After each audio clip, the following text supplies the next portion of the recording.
welcome to a brand new episode of Radical Math Talk, the show for the revolutionaries in math education. I'm your host, Kwame Sarfo-Mensah. If this is your first time tuning in to the podcast, I welcome you and I hope that you'll come back for future episodes if you like what you see today. And if you are a returning listener or viewer of the podcast, I welcome you back and I hope that today's episode is one that you find informative, enlightening, and of course, insightful. So before we get to the main event, if you are on YouTube, please hit that red subscribe button so you can get future notifications of episodes of both the Radical Math Talk podcast and our flagship podcast, Identity Talk for Educators Live. We also accept any monetary donations that will help us continue to build on the Identity Talk platform. So if you are on Cash App, the handle will be $ID Talk for Ed. And if you're on Venmo, it will be at Kwame SM. So that's KWAMESM. Thank you kindly. So, as always, we bring some phenomenal guests onto this podcast. And today's guest is no different from the ones we've brought on. She is somebody who I've been following on Instagram for a while, and I'm always locked in to math educators because that's my jam, and that's why we have this podcast. But she is someone who doesn't have the quote unquote traditional look of a math teacher.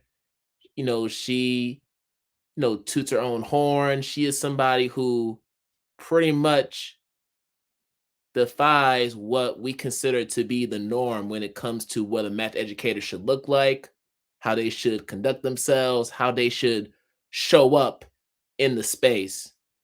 And, she is north of the border, out in Toronto, Canada. So shout out to the Six. Toronto is actually one of my favorite places to go and visit. Always a good time there. But without further ado, I want to bring on the self-proclaimed Lady Gaga of math education, Miss Vanessa Vakharia, to the podcast. Hello. Oh my God, that introduction was so hype. Did I say the last name correctly? First of all, you said it perfectly. I was like, what's he gonna do? What's he gonna say? Also, I'm dying. It was just such a good intro. I want you to follow me around as my hype man, maybe one day. Hey, I try to do everybody justice here. I would be your hype woman. I would hype you up back. I just feel like we could have a road show just hyping each other up. No, for sure. But yeah, I'm just excited to have you on. First off, I love you. I love your content. Wow. I love how you represent in the math space in particular. You just kind of go with your own vibe. You know what I mean? And also it's just cool. I just feel like Canadians are the friendliest people. I feel like every Canadian I've interviewed on any of these podcasts has just been a real friendly, amicable, just light conversation. So I know that today's gonna be like no other. Oh my God, that's really good to hear, actually. I think you take things for granted when you are around them so often. And sometimes I get very people in Toronto are so mean. And then I hear someone say Canadians are so nice. And I'm like, you know what? We have it pretty good. My idea of mean is not really that mean, to be honest. So. Right. But we think about it, I just feel like you gotta just get to know folks. Yeah. When you get in front of them, before you make any judgments. So for me, totally. I've had enough of a sample size to know yes. that right there is a trend here that I think is legitimate. I love it. I love this. I love that you're already talking math. Sample size. Let's go. I was gonna do a mean joke, mean as an average. Oh my God. I was gonna throw a mean one in there, but well, big miss. There'll be more time to. We have a lot of time puns in there. Lots of math puns. Okay, let's go. I'm ready. Thinking. All right. So, we always like to start the podcast with the mathography. So usually when I have a new class of students come in, I have them write their mathography. So this is just an autobiography of their math journey in school, starting from when they are in kindergarten all the way through to where they are now. So for most of my career, I've taught middle school, seventh, eighth graders. Now I'm teaching high school. And before the start of curriculum, any like major math stuff, we're doing the mathography. So on this podcast, this is the opportunity for our guests to just share their math journeys from the time they were young through their K-12 years, college years, all the way through to their years as educators. Like, how has your love for math evolved or changed over time? So just give us the rundown. I'll give you the floor. I just love this whole idea, first of all. Like, I'm just like, this is genius level stuff. Like, I really do believe, I'm sure we'll get into this later, but I believe that math, everyone has a relationship with math, like, and we never address that in math classrooms normally, right? You're normally just like, great, let's get to the curriculum. But this idea of a mathography really, I mean, even I'm excited. I'm like, oh my God, my journey. Like, how has my relationship with math evolved? I can't wait to talk about it. So I love that you're doing this, number one. Number two, I will tell you my mathography, which, to be honest, I have very few memories about math before high school. Like, I really just don't remember. I have one memory actually. And the memory is in grade 3, I was in Mr. Dawson's class and I forgot my calculator that we were supposed to do some in-class work with a calculator, and I forgot my calculator and I couldn't do it. And I said to Mr. Dawson, I'm going to use this time as a time to practice my mental math skills. I can't use a calculator. And I remember he was so proud of me. And even though I wasn't doing the assignment correctly, right? Like, that was not the assignment. He was like, he made it clear that he really appreciated that I was taking an innovative approach to the math work ahead of me. And even though I wasn't going to be doing the assignment, quote unquote, right, I was still going to be doing math in some way. And that, for some reason, that's actually my only memory of math before grade 10 was that one salient moment.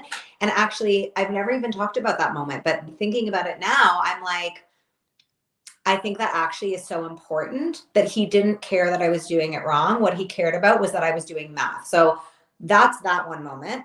And then fast forward to high school, where my next memory was me failing grade 11 math over and over again.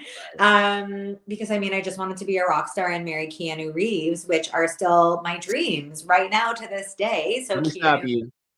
So are you talking Bill and Ted Keanu Reeves, or such a good question, Matrix Keanu Reeves? Or I would say like the Keanu who I have always loved and known has never changed. It is sitting on a park bench eating a sandwich Keanu. It is sharing his subway seat with someone Keanu. It is Speed Keanu. I did fall in love with him after Speed. That was my first introduction to him. But like, it's so funny because we can see that I was obviously right? Like, we all know he is an angel on earth, and everyone at the time was more Brad Pitt than Keanu. But I was like, no. I'm team Keanu, and I still am, and he's still not married, and there's still hope. So send out that vibe for me. Any more questions about that? No, just curious. It's a very important point, and I'm glad you bring it up. So I was in high school, failing math, wanting to move to Hollywood. I failed grade 11 math twice. The third time I took it in summer school, I got a 57, and my parents were like, babe, that's really cool that you want to go find Keanu in Hollywood and be the next Britney Spears, but you really need to get it together and graduate from high school. And they sent me to this alternative school that was like this school in an office building. It was like so not traditional education. There were 100 kids in the whole school. I walked into my grade 12 math class, and I said to my math teacher, Eva, who I'm still best friends with today, I was like, you're going to have a really tough time with me. I'm not a math person. And she was like, sorry? And I was like, I'm not a math person. And she looked at me and said the words that would forever change my life, which were, that's not a thing. And it changed everything for me. I got a 98 in math that year. It changed my life. I was empowered. I was like, oh my God, this lie I've been told about not being a math person because I'm artsy and creative and want to be a singer. That was always the narrative. Oh, you're more of an artsy person. You're not really a math person. So when I was failing math, I thought it was just like a genetic thing. That narrative had been changed for me in that one moment by Eva, and it really changed. So, I mean, the quick story after that of my mathography is I began getting super excited about math. When I was faced with a problem, I didn't shut down. I opened up. I was like, oh my God, I know I have the capacity to solve it. I started tutoring everyone in my class. It was just a whole eye-opening thing. And I ended up not pursuing math. I actually went into a commerce program. But I took first year calculus and I got 100%. And I loved it. I loved math. I would stay up till like 6 a.m. I had really bad study habits. So I would pull all-nighters and get really into this math zone. And I found it so meditative and I was super into it. And I tutored in university and I felt like I had this like new lease on life. Like I was like, oh my God, I've been told I can't do this thing. And it turns out like I have a superpower. And I ended up like after doing a bunch of things, I was like, you know what? I've always liked teaching math. I'm going to go to teachers college, ended up in teachers college, ended up doing my practicum teaching math. Hated being in the classroom because I have zero classroom management skills. Like I cannot yell at someone to save my life or discipline literally anyone. It's just not my thing. And I started tutoring just to make money for a trip to India. And the next thing I knew, it was 10 years later and I have 40 tutors working for me and I own a math studio called The Math Guru and have become a huge advocate for like inclusion and diversity in math and changing these stereotypes about, telling kids they're not math people because math people don't exist. And that I had that moment. I was so lucky to have someone in my life who flipped the switch for me and I just want to do it for everyone. The end. Wow. Great story. And I find it hard to believe that you would have struggles with classroom management because just horrible. In the few minutes, we've been engaging, I can envision you being like just the dopest math teacher. Because you know what? And that's so nice. Yeah. I think I am, but the problem is I am a huge people pleaser. So like, I really don't like people being mad at me. I mean, I've been working on that, but I could not get a kid in trouble. Like, honestly, I remember this moment. I was teaching grade 10 math and I was literally standing at the front of the class saying, guys, please just pay attention. It's so hard to be up here. And I had this crew of girls who loved me and they would turn around and yell at the class and say, guys, listen to Miss B, leave her alone. She's really trying. And I'd be like, thanks, guys. Like you need to, it's not that you need to yell at kids or something like that. You shouldn't have to know. No, but you have to let them know that like you're in charge and they've got to listen to you. And sometimes you've got to be stern and shut things down. And I would get all stressed out. I hate confrontation. I'm just not good at it. It's not my skill set at all. Well, I mean, at least you recognize that. Yeah. I was just saying, I believe you have the ability. So this is going back to this idea of having a growth mindset, which you alluded to about, like I'm not a math person. Totally. And I feel like this is a message that I feel like everybody gets. We all got this when we were going through school. I certainly know I did. I just felt like people were just born with this math ability that's just innate, right? I just thought that was the case. Mm-hmm. But when I became a math teacher, I realized no. Through building your capacity, through learning algorithms, building up on your conceptual, but also by having a teacher who has the flexibility to adapt their practices in order to reach you.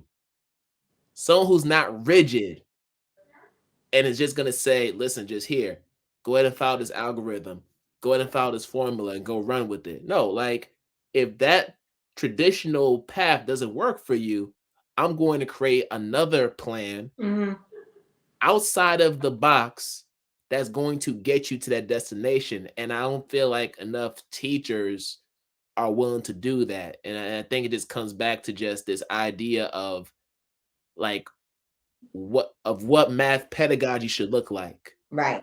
And to be like, that is so amazing. And of course, I really do believe in all the work I do with teachers. Like, sure, that like, and truthfully, actually, what you're saying is why I chose one-on-one tutoring. You know, you're right.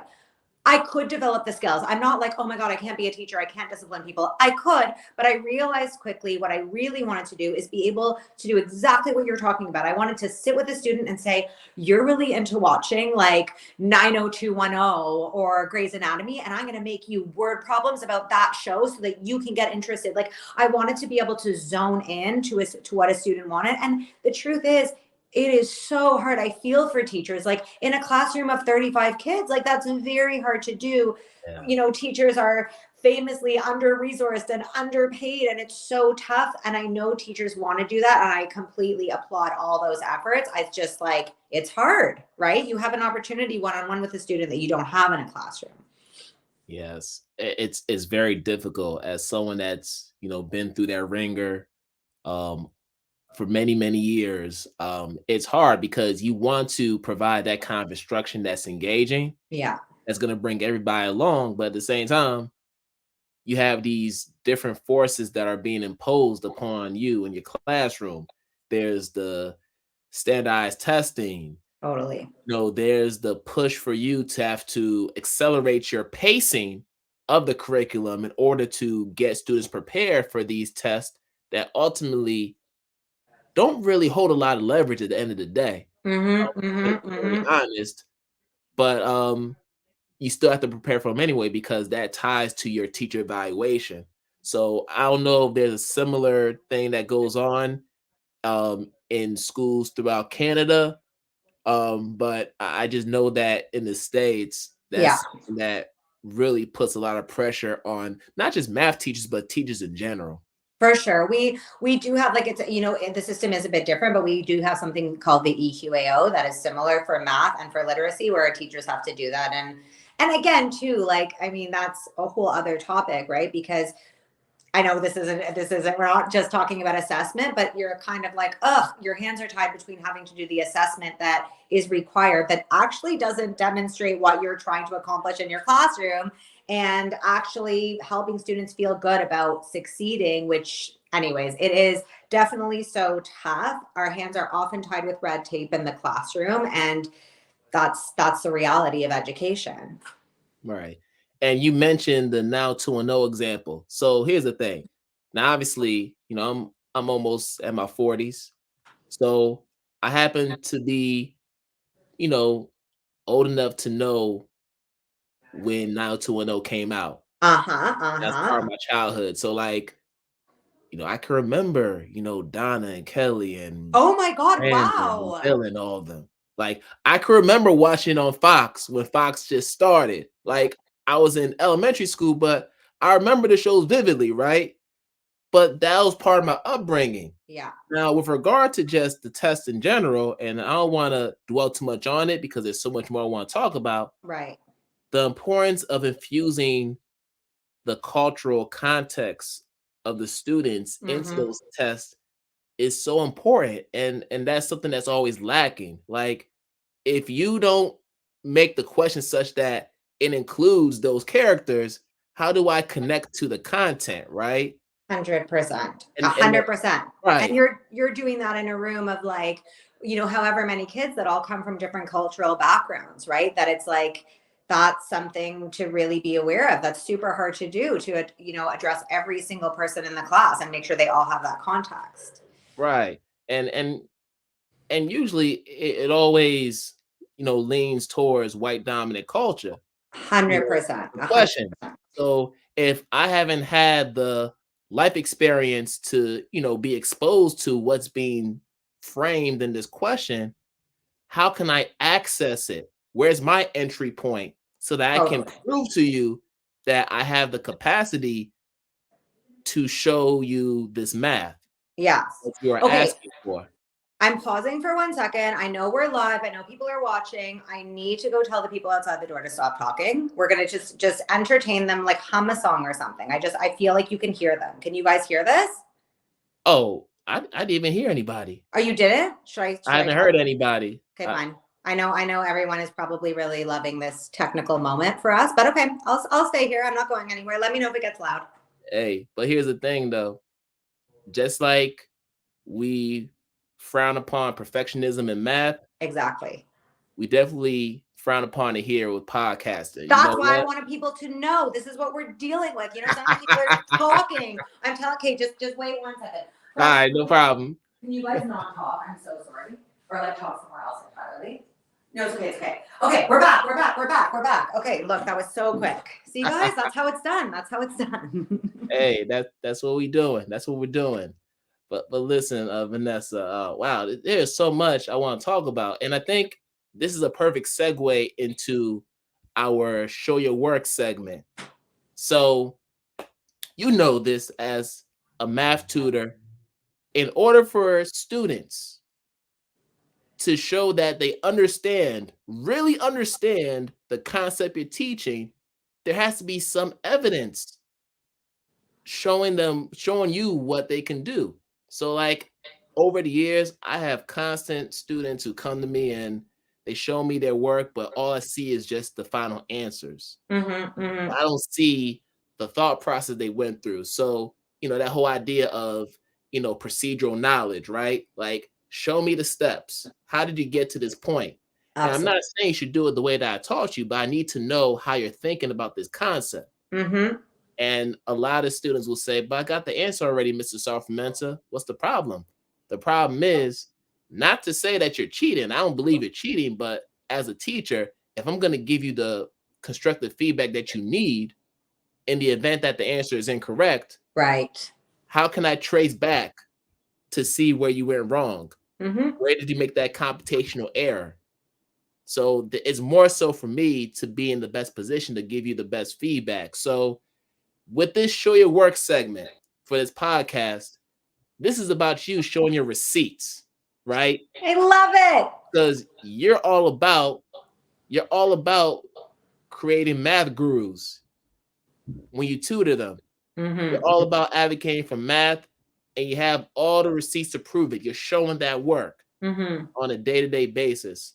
So that being said, I want to talk about math therapy. So you have a podcast that's of the same title, right? And I believe that our parents, our students, and even some of our teachers and colleagues we work with need math therapy. For sure. I mean, I give math therapy to teachers all the time. Like I do talks specifically for math teachers, for elementary teachers especially. Oh yeah, math therapy is, and it's for everyone. Right. So I want to know this. Why do you believe that, well, you already mentioned this already, but what does math therapy look like for parents, number one, but for teachers as well, who have that adversarial relationship with math? So math therapy is broken down. So on my podcast, it all started because I was, you know this, right? When you meet an adult and talk about math, they don't just say something like, oh, I didn't really like math. They usually say something like, oh my God. Like they're literally about to throw up and they're like, oh my God, I hate math. Like, oh my God, I had this horrible experience, or like, oh, blah, blah, blah, blah. And I was like, oh my God, these people need like math therapy. They're like really going through it. So I started the podcast to just speak with adults about math trauma they've gone through, and to actually like, I was going to say Dr. Phil, but like, I'm not a fan. So no, but like Oprah, maybe Oprah them, like to be like, let's talk about it. Let's unpack it. Let's figure out how it's affected you. But as it started going on and on, I started realizing, these are actual practical steps you can use in the classroom, you can use with a friend, you can use with a parent, you can use with a teacher to actually guide them through the process of recognizing what their math trauma is. What is that thing that got you all twisted when it comes to math, and to start unpacking it, reworking it so it no longer affects you.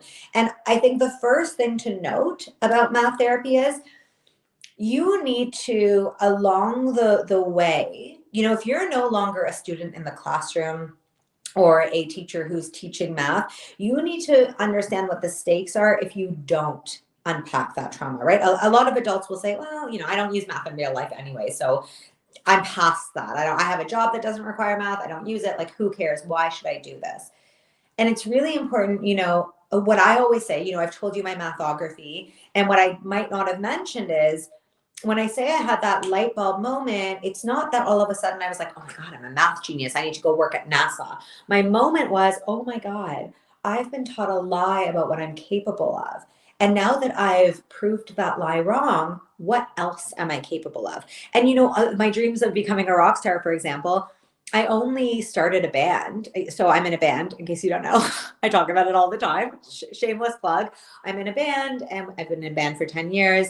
We opened for Bon Jovi a few years ago. Like, I'm legit. Okay, guys, I'm actually legit. But the point is, I never would have done that if I hadn't had that moment of, wow, the limiting beliefs I developed around math are not necessary and they're untrue. What other limiting beliefs have I developed around other things in my life that I can also smash, that I can also prove as untrue? So the stakes are not about math necessarily. They're about ridding yourself of limiting beliefs that are preventing you from really taking risks in life that might lead to the rewards you seek. So like, just that is the crux of math therapy. Like, that's the point. The point isn't, oh, we're going to create math geniuses or you're going to get a 90 in math, right? The whole point is you're going to become a person who is going to believe you're capable of anything in the world, starting with math. Profound. And quick Bon Jovi story. Had to throw that in there, guys, just to show off. Yes. Make you think I'm cool. So, it reminds me of I went to this PD conference years ago, and we had a karaoke night. Ooh. And it's a lot of white folks. Yeah. So I figured, so for me, I'm a karaoke fanatic. What's your song? I have so many songs, but what I do is I actually look at the crowd, and literally I have like, if it's like a crowd that's mostly white, whatever, like I have my boy band bag, I got my rock bag, whatever. So I figured, all right, let's do like a hype song that's gonna get people crazy. So I said, we're gonna do Bon Jovi, "Living on a Prayer." That's the go-to. That's the best karaoke song. We're halfway there. Living on a prayer. Oh my God, it's so good. That was good. That's Wow. I haven't done it in a while, but well, when we are eventually together in the same place, we'll go to karaoke together and we'll do a duet to it. I can do all the harmonies. Yes. Oh my God. Okay, I'm so excited. It'll definitely strain your voice because he's literally screaming the whole time. It's so high. That's the thing. I have to do low harmonies. I'm actually more of an alto, so I can barely reach some of those notes. Like when they do the key change at the end, I'm screwed. Like I can't do the key change. I'm like, okay, forget it. Yeah. But by the time we get to the end, he's like, living on a prayer. That's good. That was good. That was good. Yeah. You should have opened for Bon Jovi, not me. No, well, you're actually trained. So I'm not even going to go that far. Well, but my training was simply my math teacher telling me I could do math. And then I was like, I guess I can also start a rock band. That's basically the cause and effect of the situation, to be honest. That is so awesome. So staying on math therapy, right? I had a conversation with Shraddha Sharude. Okay. All right. She teaches ethnic studies in math here in Seattle. So cool. Pacific Northwest of the country. Real cool teacher, right? We were talking about this. Like, in order for students, math learners, to really build that confidence, everybody should have a numbers theory foundation. We should be starting our math learning or journey, whatever you want to call it, with number theory. I don't know why we don't expose students to number theory as like a whole course until we get to college. So like I didn't learn about number theory until college, but when I was going through the different units, like, well, we're talking about disability rules. I'm a junior in college. We're doing a divisibility rules lesson. We're doing like modules lessons. We're doing cryptography. Like we're doing all these things that feel are foundational to students understanding why we do certain things as far as the operations are concerned, as far as fractions, decimals are concerned. I think it goes back to just understanding how numbers work. Yes. So I want to know what are your thoughts about that? So it's so funny. Like, as you were saying that, I was thinking, I feel like I've moved to this weird place in teaching where, okay, let me backtrack. So I think we all have ideas of what's wrong with the curriculum. Just blanket statement, right? Like we're all like, it should be done this way, that way, the other way. Sure. And it's so funny because so first of all, I completely agree with you. But as you were talking, I was like, wow, it's so funny how I have moved so far away almost from actual math when it comes to changing the curriculum. Like in my mind, I'm like, before even what you're saying, which we'll get to in a second, I'm like, I actually think the first thing that needs to be done is literally just growth mindset work. Like literally just socio-emotional work. I don't even want to talk about actual math until kids have a foundation of or an understanding of the stereotypes that they're facing, what's out there, what's true and not, and like just do a brain wipe of, hey, get rid of the social context around math for a second. In my classroom, the math culture is everyone can do math. You know, that's like almost step one, and we never do it. We don't even talk about it.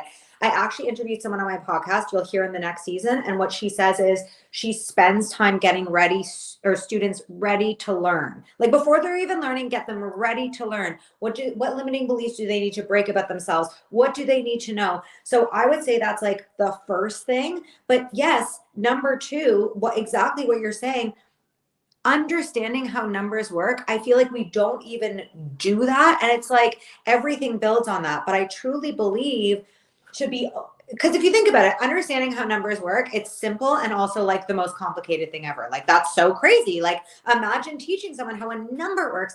You have to be in like this Zen state where you are open-minded to just having your mind blown. Like as a little child, you have to be like, okay, hit me up. I know I can absorb what you're saying. I believe that I'm capable of it, and I'm ready to have my mind blown. Without like that preemptive stuff, you're never going to understand how a number works. But you're right, without understanding how numbers work, you're just putting it together as much as you can when someone tells you how to divide. You're just memorizing a few rules, trying to figure out the missing pieces, and that's that. Right, because I think true number sense is when you're able to not have to rely on the algorithm. Yeah. And you're utilizing your prior knowledge of how numbers work in order to get to that same destination that algorithm would take you. Totally. But if you think about it, if you were curious enough, because I think that this is how I operate. If you're curious enough and confident enough if you're curious and confident enough, you will get there on your own. Like you'll be like, you know what am I even doing? Like, what is this? What is this? Like, what's happening with this quadratic formula? I'm going to try and figure it out. And you'll get yourself there. And that results in a more confident math learner, a more excited and less bored math learner, a more critically thinking math learner, a more productive math learner. But I would say that the curiosity and confidence get squashed at like the age of 6 because you're not curious, because you're told the only thing you should be doing is getting the right answer. You shouldn't be messing around with other stuff. And you're not confident because likely someone or society or some Hollywood movie has told you you're not smart enough to figure it out. I love how this conversation is going. So as you were talking, I was thinking about a term that my assistant principal from years ago told me when we were doing some PD, because you know how education is. We go through these trends where we use certain terms that we sound super smart. Totally. Something that's super basic. Like silo. I hate when people say silo. Now, here's a term. Maybe What You're is it? familiar with it? Maybe you're not. Tell me. Productive struggle. Oh, yeah, I've heard that one. Productive struggle, right? Yep. Or this idea of versus learned helplessness. Yeah. So productive struggle basically is your ability to, in a nutshell, persevere through a math problem. So instead of just giving up immediately, when you encounter the problem, you're pushing yourself to get through the problem and then get through to the answer, Yeah. right? Which sounds really good. But then if you don't teach them how, then we're just perpetuating trauma. Bam, bam, bam. This is like, what's that Einstein quote about the fish and swimming and climbing a tree or something? I don't know that quote, but that sounds super cool. But yes, exactly what you said. 100%. I love that. I need a moment to just digest it. I love that. You're just perpetuating trauma. I feel like I can think of so many things in my life that are that way. It's like you're using like the wrong screwdriver on a screw and like you're just getting more and more frustrated, but you literally haven't been given the right tools. So like you feel incompetent, but it's actually just that like you're using the wrong screwdriver. Right. I mean, essentially, right? And I feel like people say just productively struggle through the task. Just keep pushing, but you have to model what that looks like. Exactly. You can't just give a child a task and say, "All right, I'm going to give you 20 minutes to get it completed," and just let them go through their seasons of emotions in those 20 minutes, right? Yeah. Like that's not how that works. But I feel like No. that's how so many educators interpreted that. And then as a result, Yeah. we're not providing students with the social emotional support that they need in order to feel more confident, in order to build their self-esteem as math learners. Oh my God. Do you know So what it, this it reminds me becomes of? counterproductive. Totally. Okay, you know that show? It's not like Survivor, but they like drop people off on an island and they're like, fend for yourself, last person standing wins. Do you know what I'm talking about? Yes. It's like I one of do. those reality shows. Yeah. That's what it's like. It's like you drop a bunch of people off on a math island and you're like, peace out. We're just gonna film you, but like we're not here to help you. And some of them like literally almost die because they have no foraging skills. Like they don't know how to like build a shelter or whatever. I'm feeling this. And then like one person like ends up winning, but it's like because they grew up camping and stuff. So they had all the skills of like living in the wild. Exactly. And that's how I feel like we treat our math learners, because we are misinterpreting these terms that sound Yeah. super sexy, but we ourselves don't know how to do it. So how can we Totally. teach students how to productively struggle through a task when we ourselves are still navigating through our own traumas Mm-hmm. as math Mm-hmm. learners, right? And Ugh. that just goes back to the first question I was asking you about just math therapy. What does that look like for teachers? Because Okay. there are teachers who are operating off of that. I'm so sorry because I never actually answered that question. I'm now realizing I talked about Bon Jovi. I talked about an Einstein quote I didn't know. I made a weird tool analogy and I never actually answered. So let me tell you what it looks like. Okay, Nah, I'll it's be all quick. good. We are good. I'm going to be quick. There's 5 steps. This is literally what it looks like. Okay. In All right. math therapy, the whole vibe is this. Okay. The first step in math therapy is just like setting the stage of the knowledge that math trauma exists. There's no such thing as a math person. You have to like set a growth mindset vibe. So let's pretend I'm talking to a teacher who has math anxiety and they're just feeling all icky in the classroom and they're just not doing a good job, right? My first step for that teacher is they need to believe that they can change, right? So many teachers will say, I was just never good at math and now I have to teach it and I'm super stressed out and I want to model it for my kids and I don't know how and like la la la. So first step is, do you know what growth mindset is? Do you realize that skills aren't fixed? You can get better at this. You probably have math trauma. We're going to get you feeling better. They need to buy into this idea. Step number 2 is let's figure out what that trauma is. Did you have a parent that yelled at you all the time? Maybe you grew up in a society where no one liked you, who looked like you was ever good at math, and that's your trauma, right? You're like, oh my God, like I'm not born to do this. Like I've never seen anyone like me do this before. Like there are so many ways math trauma, I like to call it sneaky trauma, can happen. It doesn't have to be someone like hitting you over the head with a ruler. It can literally be like a parent saying, babe, you just don't have the math gene because I was never good at math. It could be that, right? Like, let's figure out what the thing is, right? Let's figure it out so that we can actually tackle the trauma and unpack it. Step number 3 is, okay, we realize that you can change. We realize now that you've had a math trauma and you can kind of say, wow, there was a point in my life where I kind of like developed this idea that I wasn't good at math. Step 3 is what I was talking about. What are the stakes? Why should you overcome this? Teacher might be like, well, the stakes are, I want to be better at my job. I want to help kids. Great, we've got the stakes. Number 4 is, what is the story you've been telling yourself? How can we rewrite that story? Now we look at the whole picture and we say, all right, this whole time I've been walking around saying, I'm just not as good at math as my peers. I'm going to make a mistake in front of kids and it's going to embarrass me. I was never good at math. It's so, whatever it is. Write out that story so you can see it on a piece of paper. And now you're going to literally rewrite your narrative. You're not going to lie. You're not going to change any facts, but you're going to say what actually happened. Hey, you know what? I was taught from a young age that I was bad at math. It is not my fault. I never really had the chance to disprove that. I was, never given resources or support. I had an undiagnosed learning disability, whatever it is. Rewrite it so the same facts are on paper, but you're reading it as the empowering story that it is, which is somehow you have still made it to this classroom to teach kids math. You've been given this gift, right? Like you've struggled. You can totally empathize with your students. Final step is prove yourself right. You now believe you can change and get better. You've unpacked your trauma. You've rewritten the story. You're ready to step into those shoes. Now it's time to do the math. It is time to relearn a concept you thought you could never learn before and prove that you actually can learn it. It's time to make that mistake in front of your class that you were so scared to make and show your kids, hey, this is what making a mistake publicly looks like. Can you guys help me work through it? Can this be the greatest learning moment we have today?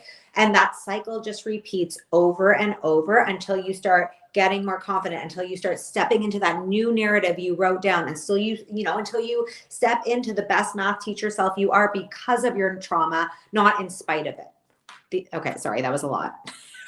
No, that was beautiful, man. Oh my God, I just snorted. Okay, well, I'm glad you liked it. Listen, woo. So math therapy. Math therapy. We need it. Even those who are pretty good at math need math therapy from time to time. We need to know that, hey, we can get into a slump and get ourselves out of that slump and still be our best selves in the end. Well, I don't know if you know this story, but I was on this TV show called Canada's Smartest Person. Do you know about this? No. Probably not. So I was on the show. It's a game show. I would say I'm good at math. This was a few years ago. The whole point of the show is like to showcase different kinds of intelligence, which I already have a problem with because I hate categories, but I really wanted to be on the show. I was like, oh my God, a game show. So I'm going through each challenge, and each challenge someone gets kicked off. And finally we get to the math challenge, and it's like a simple challenge. They set up the whole stage like we're at a grocery store. Each of us is a cashier. They're going to ask a simple math question. I'm so panicked and have so much math anxiety because I'm like, I'm going to mess up publicly. Like I'm on here as the math guru. And I did. The first question was, you buy an apple from the cashier. The apple is $3 and you give the cashier $4. How much change should you give back? The answer is $1. I, on national television in front of 100,000 people, said 2. That's right. And the host was like, the only person to get this wrong is the math guru. My parents were in the front row, like basically crying. It was like a crazy moment. I was like panicked. I was sweating. The point is, even though, people think that you only have math anxiety or math trauma if you're bad at math. It's a sign you're bad at it. Right. I'm here. That is so false. Math anxiety occurs for so many reasons. One of those being stereotype threat, which is you're so scared you're going to fulfill a stereotype about a, right? Do you know about that? Claude Steele? Yeah, I think it was. I Yeah, don't Claude remember. Steele. Yeah, Oh my God. Stereotype girl. Yep. Okay, wow, I mean, now you're name dropping, but yes. And so that was me. I was like, I'm on here as this person who's a woman of color who like no one thinks is good at math. I've got to like prove that this stereotype is wrong. And that caused so much stress and anxiety that I did get the question wrong. And like, that's what math therapy is for too. I would, that's how it would help me personally is, being good at math doesn't mean you always get the right answer. For example, right? The reason, this is the last thing I'll say about this is there's so much pressure attached to math because even though we don't say it out loud, we have decided implicitly as a society that being good at math makes you smart. Full stop. Being good at painting doesn't make you smart. We never call a beautiful artist who paints this amazing thing. We never say they're intelligent. We say, wow, they're so talented. They're so creative. If someone's good at math, they are automatically labeled as smart, which is such BS because it's just math. But the problem is there's so much pressure attached to math because then the implicit statement is if you're bad at math, you're stupid. And no one wants to be stupid. So it's like, there's so much emotional baggage attached to math, and that's why we all need math therapy. All right. I want to clarify something you were saying because you were saying that you have an issue with the categorization of intelligence, right? Yes. But then in one instance, you have an issue when people say, oh, like because they're not good at math, that automatically means that they're not intelligent or they're just not smart, right? So I don't know if you're familiar with Howard Gardner, multiple intelligence theory. Yeah. When you talk about the categorization, is that what you are challenging? Or no, I think there's a few things. Like I personally really don't like binaries and categories, specifically because I'm a musician and a mathematician and I always get these weird looks and it's always like, oh my God, like how are you creative and logical? So I don't like things like right brain, left brain, like creative and artsy versus logical and analytical, because I just think you can be more than one thing. So I don't like things that limit. And on this particular game show, like it's not that dissimilar to what you're talking about, but it was very salient. Like they were like, this is the mathematically smart person. This is the linguistically smart person. And I just, it's like, you can be multiple things. We are a Venn diagram. We're not just one circle. So that's more what I mean. You like that? I did kudos, on that Venn diagram. Thank you. Metaphor. Thank Love you. it. Love it. Another snort. All right. We 2 for 2. All right. So let's shift gears. So you mentioned the perception of young women, particularly young women of color, right? Yeah. And I want to talk about the media for a second. Sure. So I want to know from you, how does the media negatively influence the way that young women perceive their abilities as math learners? So we know that there's definitely sexism within the math space, but yet we have certain entertainers like in Hollywood who are like phenomenal. Like one person that comes to mind is Danica McKellar, right? She was Winnie on the Wonder Years. I cannot believe you actually know that. I should be doing trivia. I know half of the stuff. Like who? Okay, yeah, but yes. But like just as an example, like I grew up watching her as Winnie, and now she's like an award-winning mathematician, and she's like you, advocating for math, especially when it comes to young women. So what are your thoughts about the media and how they shape that perception in a negative way about women? Oh my God. Okay, I'm going to try to not ramble because I could go on about this forever. All so right. Number one, my master's thesis was called Imagining a World Where Paris Hilton Loves Math. This is my area of expertise. I'm very big on this. And I'll tell you, I'm going to just make it so easy. When is the last time you saw a movie where the cheerleader character was good at math? Can't think of one. No, because the cheerleader is always this ditzy, unintelligent girl. Her nerdy friend tutors her in school, but she needs a makeover to get the guy. It's the same storyline, even in 2022. Like, we're trying to change it a bit, but not really.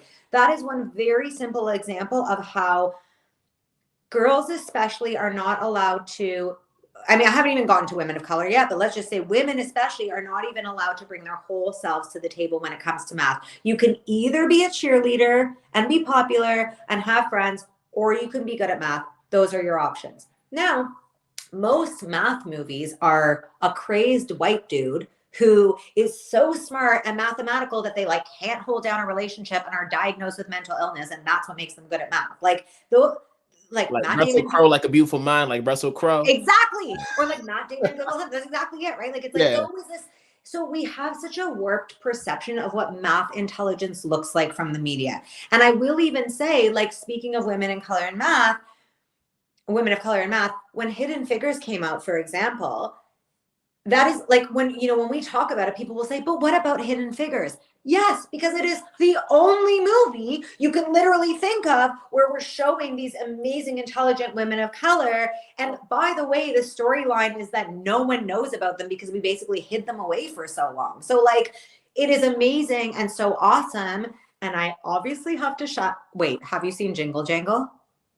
I will leave this. Oh, the movie, yes. Yeah. Okay. I'm like, oh my God. So, like, okay, but like, that's all we have. Like, it's like, we're really, like, we are just starting, like, Hollywood is just catching up with literally diversity in general. Math is like very low on the priority list. And the messages we are giving kids, especially young women, is like, you got to pick. You can't be both. And I think that's why I hate categories so much. It's like, stop telling people that in order to enjoy math that they have to shed the rest of their identity. Like, you don't, like, if you ask someone to describe a mathematician, you're not going to get someone saying, I don't know, it's like somebody with like blonde hair who's super fun and happy and has lots of friends. No, you're going to hear someone be like, a guy with a pocket protector. I don't know, right? Like, Oh man, I like a guy with a pocket protector, right? I don't know, but like, Yeah. We're not seeing That's it.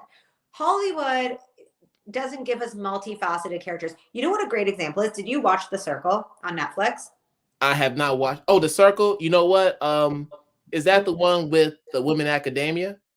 No, The Circle. No. You're thinking of The Chair. The Chair. Circle. Sorry, yeah. The Circle is a reality show where it's a bunch of people who have to act like social media avatars. Basically, it's a reality show. You compete behind a screen and you catfish people. Point is, it was this big reality show over COVID, and there was a woman named Alicia on it who is an incredible, like, she's a Black woman, she's a math educator, and she's a musician. So she's on the show kicking butt. I have her on my podcast next season. Oh my God, you should interview her. You would love her. But the point is, she was on the show. They never once mentioned her math skills. They were like, Alicia, the musician, like, here are her songs on Spotify. She's like, da da da da da. They never mentioned the other side because they wanted to pick a trope. Hollywood loves a trope. You've got to fit into a box. They were like, Alicia is going to be the musician. We can't make her the musician and the mathematician because that's too confusing. Do you know what I mean? It's like they're constantly regenerating these tropes, refitting people into boxes. Okay, I said I wasn't going to ramble. I'm done. But I definitely get your point, how Hollywood likes to maintain these stereotypical narratives. Yeah, it's like exactly. There's always reality TV, you see it the most, right? There's always like the feisty Latina and the like ditzy blonde girl. Like, it's like, okay, we get it. Like, stop. And yet that formula is still going strong in 2022. It's oh my God, just crazy. All you have to do is watch the Bachelor franchise, and yes, that formula is still going strong. Yeah, I don't know how people can get into that, but that's another story. Yeah. Last question. Let's talk about math hacks. So you have a book series called Math Hacks, and I want to know from you, what are some lessons that you want students and parents and maybe even teachers to take away from this series? Because I know you have some real cool information in there. Okay, so I would say honestly that this is so funny because this is full circle, wink, wink, to what I was saying before about how Unintended. about how when I think about teaching young people math, like the book is for kids grade 3 to 6. I think that one of the most important things in the book series and in general is getting students ready to learn math. So in each Math Hacks book, yes, there is most of the book, 3/4 of the book is content. So it's, long division and multiplication and number sense. But a quarter of the book is really what I consider the real math hacks, which are how to deal with feeling anxious, how to study, how to get motivated, how to find, the motivation to do your homework when you're really feeling down, how to give pep talks to yourself. I honestly think that's, even there's like a whole section on breathing exercises and dealing with anxiety over a math test. So I would say that that is the most important information. And a lot of it we've talked about here together.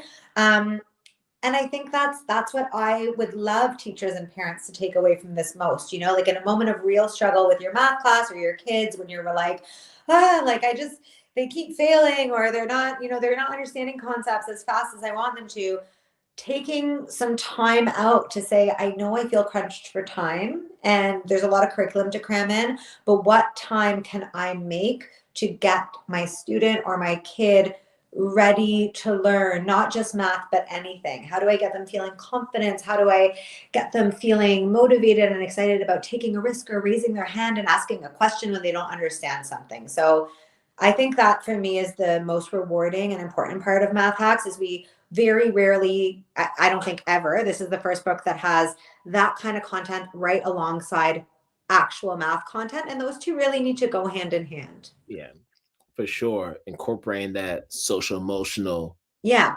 lens in there for sure. All right. A bonus question. Ooh.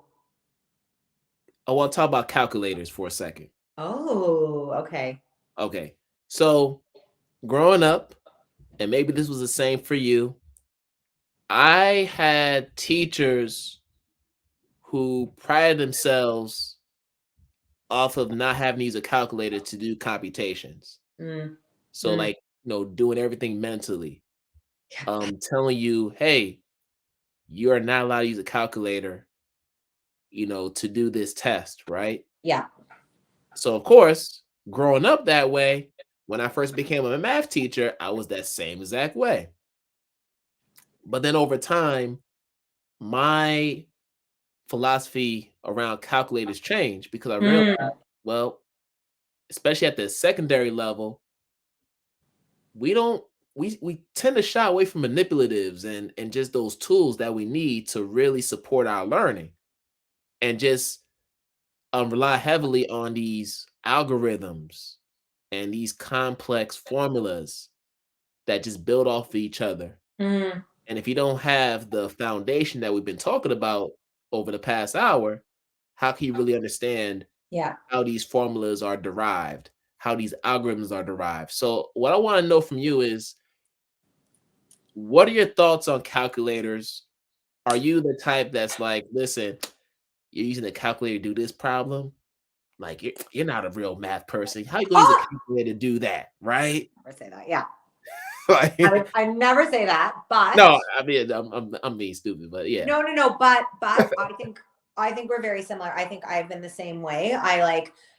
I used to be like super judgy, especially because I personally really like mental math. So I used to be very judgy. I'd be like 3 + 4, you are not using a calculator. Now, I also have changed my philosophy. I think there's a time and a place for a calculator. That math teacher I told you about, Eva, she will use a calculator for 3 + 4 anytime, especially if she's in the middle of a huge problem and doesn't want to. She will say, I don't want to use any of my bandwidth on a simple calculation. I'm trying to solve a way bigger problem here. And I actually really respect that. As humans, we have limited bandwidth. It's like Bill Gates. He wears the same black shirt. He has like 1,000 of them and just wears a black shirt every day, so he doesn't have to waste any of his bandwidth on deciding what to wear in the mornings. True. Yeah, I mean, I would never do that. But my point is that like with calculators, like you said, it is important to develop number sense. So at a young age, we shouldn't be relying on calculators. I completely think that. But I think it goes back to remembering keep your eye on the prize. What is the goal here? If we are doing a test on the quadratic function in grade 10, I'm not testing your mental math skills. So use a calculator. That's not what the test is for, right? Like, my assessment needs to reach my goal. My goal is I want to know if you know what the quadratic formula is. So a calculator has nothing to do with that. Go ahead and use it. Now, on a one-on-one setting, I will encourage kids to use mental math when I think they can do it, just because I want them to feel that aha moment of being like, oh, I can do that in my head. But I will never shame someone for using a calculator. And I always try to make sure that my eye is on the prize. I think that's it. I really think that actually is what it is. Like, make sure that the goal is being achieved. And that's how I feel about it. Like everyone says, right? We have calculators on your phones. You have access to a calculator. So if my goal is for a student to solve a real world problem, I would happily let them use a calculator. If my goal was to get a student to really get to know their 5 times tables, I wouldn't let them use one. There you go. So there's a balance. There's a balance. There's definitely a balance. Nothing is black and white, right? Just like the categories, like nothing is this or that. You can be both. There's a time and a place for it. And just remember what your goals are as a teacher. Like, what are we there to do? Shaming a kid for anything in math class, I guarantee you, is not any of our goals as educators. Definitely not. Although we do hear stories from time to time where there's some teachers who do it, but that's a very small and those teachers. Yeah, and those are the teachers causing math trauma that we are now here to therapize. There it is, right? Vanessa, this has been awesome. This has been awesome. To close us out, we're going to do a quick lightning round. So I have a few quick hitter questions, and that should lead us to the end of this. So, first question: favorite math concept to teach or learn? Oh my God, definitely. Oh my God, that's so hard. It's between factoring and transforming a parabola. I love both of those. Awesome. Most difficult math concept to teach or learn? Ambiguous case of the sine law. That's a good choice. It's so annoying, but like cool, but like annoying. All right. If you are reading a book currently, what's the title of that? Oh my God, this is actually kind of embarrassing because I'm reading Jamie Lynn Spears' memoir. Oh, Britney Spears' sister. Okay. But it's because Britney has been posting about all this beef she has with it, and I wanted to see for myself like what was in it. I was like, I need to know what her sister's saying. And I thought they were close too. Oh yeah, things are not going well. All right, that's a shame. If there's one celebrity other than Keanu Reeves that you could teach math to, oh my God, who would that be? That is such a good question. If there's one celebrity I could teach math to. Okay, does it count? I want to say AOC. Is that weird? Yeah, that's not weird at all. You can use AOC. Yeah, like she's a celeb in my eyes. She is a celebrity. Oh my God. Or Olivia Rodrigo. Okay. One of the two. I feel like AOC probably knows more math than I do. Who knows? Who knows? Who knows, right? All right. Give me 3 influential figures, dead or alive, you would invite to dinner. Lady Gaga. Obviously. Yes. Oprah. I mean, obviously Keanu Reeves, but he's my date, so we're hosting the dinner, so he doesn't obviously count. So the third person would be, I mean, there's so many people I'd wanted. Oh my God, 100% Paris Hilton, actually. There we go, done. I just like really want to tell her that I wrote my whole thesis about her and she won't answer my emails. Wow. What's Paris Hilton doing these days? She has a cooking show on Netflix. And her biggest thing is she got married and is just milking it and making so much money off it. She has a whole show about her wedding. Like oh my God, it's like the Paris Hilton franchise is completely out of control, but like good for her, I guess, like get that bread, but like, wow. So I've always wondered when she was doing that show with, was it Nicole Richie years ago? I always felt like she was just playing a character. and she's actually smarter than she presents herself like on a show like that. Well, have you? Oh my God! By the way, you know who I'd really invite to dinner? Anna Delvey. Have you watched Inventing Anna? Oh my God!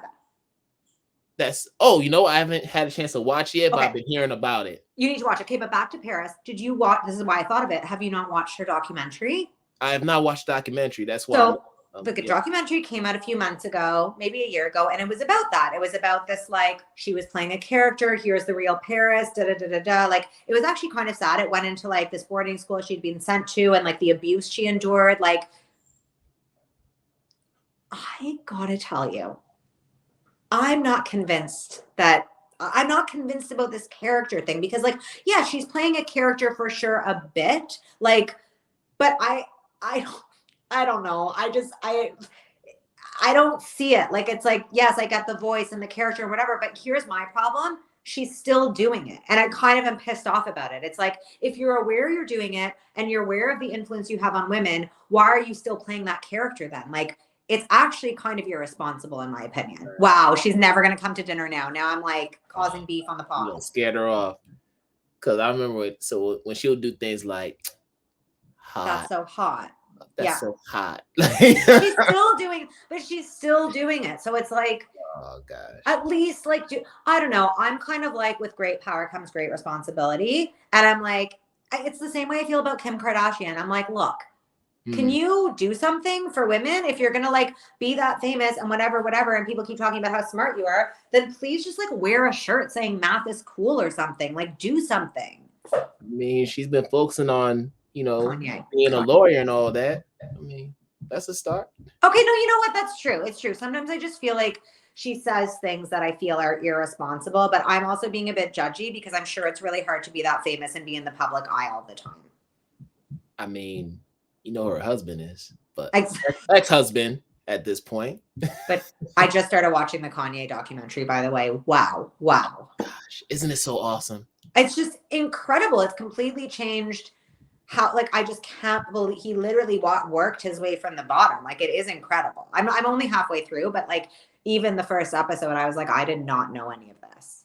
And I mean, as someone who was a fan of his, like when he first came out during my college years, early 2000s, like I bought College Dropout. Like I bought pretty much his first 4 or 5 albums. And then, when his mom passed and he started to change, I kind of fell out of love, for him, because it was just like hard to watch. Yeah. But watching that documentary really reinvigorated, just the respect and love that I have for him. And it really reminded me of why I became a fan of his in the first place. Totally. Just his mind, his energy, his authenticity. Yeah. I always use him, like I do a talk about failure for students, and I always talk about Kanye, not just because he like was rejected so much, but even now you can say what you want about Kanye, but like he's out there making mistakes publicly almost every day and often apologizing for them and saying, look, like there's a lot going on. There are mental health struggles I'm going through, and he's very public and authentic about it. So I would say that is something that I'm always impressed by, regardless. I mean, listen, I don't always agree with everything that he does. No. But one thing about him is he's a polarizing figure, and he's setting trends. He's really setting trends. We talk about fashion, we talk about hip hop, we talk about just culture in general. So you got to give, the man respect when respect is due. Yeah, I mean, Yes. I think it's going to be interesting to see what happens when I get really famous, because I'm really judge celebrities. Like I'm always like, oh, that's irresponsible. They need to do this. So like, let's see if I practice what I preach when I become a famous celebrity. Keep me in check. You know what? Like come at me in 2 years and be like, Vanessa, you were giving Kim a hard time and look at you now. I will be held accountable. There you go. All right. And this is all on record. So we can always come back to this if you do go astray. I'm really glad we did this podcast just for this record. But man, Vanessa, man, we could talk for hours, but thank you so much for coming on. This has been awesome. I've had a lot of great conversations with many people on both podcasts, and I have to say that this definitely has to be a top 10 for me. Am I your favorite? I can't I'll take go top 10. that far. I will say top 10 Okay, fine. out of 120 plus guests I've had. Okay, I was gonna say, what's the sample size? 120. Okay, top 10. Top 10. I'll So, take you that. know, this podcast is young, but on the flagship podcast, I've interviewed about 120 educators and just people in general. And like, this has been definitely been one of the most entertaining and Okay, most that's intriguing I've had. honestly the biggest compliment you could give me. I aim to entertain. So, like, great. Yeah. Thank you. So, I hope everyone else is as entertained as we have been with each other. And you learn something in the process. Most importantly, you were entertained and you learned something. Yes. Yes. Educational and entertaining, like any good math class should be. There it is. All right. Let's close it out with letting people know how they can connect with the Math Guru, the studio, and all the stuff you're doing. Okay. Find me at the Math Guru, literally everywhere. themathguru.com. That's a lot. Oh my, that's not even my website. themathguru.ca, at the Math Guru on social media. And I prefer Instagram more than Twitter. And most importantly, listen to my band. It's called Goodnight Sunrise. Make sure when you're looking up Goodnight Sunrise on Apple or Spotify or whatever, you look for the Goodnight Sunrise with my face in it. There is an old band from Montana called Goodnight Sunrise that no longer exists, but sometimes they come up. That's not us. Stream our single on repeat, get us those streams, and keep on rocking, in the kind of free world. All right. Hope y'all don't get no lawsuit or nothing. If there's another band called Goodnight Sunrise, you know how this goes, right? They're gone. Like, they no longer even exist, but they keep coming up in your search. Good night, Sunrise, everyone. Check us out. All right, just looking out. Make sure y'all check out the rock band. Make sure y'all go ahead and buy books from the Math Hack series. Yep. Math Hack. Listen to the podcast. It's called Math Therapy. Math you can Therapy. Find any podcast player you use. Math Therapy. All right. There it is, y'all. So thank you, Vanessa. We're definitely have to do this again. Yes. Somewhere along the line. And I'm wishing you a good rest of the day. This has been awesome. You too. Thanks for having me. Can't wait to karaoke soon. All right. Bye-bye. Bye. All right, people. There we have it. We're about to end a phenomenal episode of Radical Math Talk. And as always, I'm wishing you all good morning, good afternoon, good night, wherever you are in the world. And we're going to do this again another time. Peace out, everybody.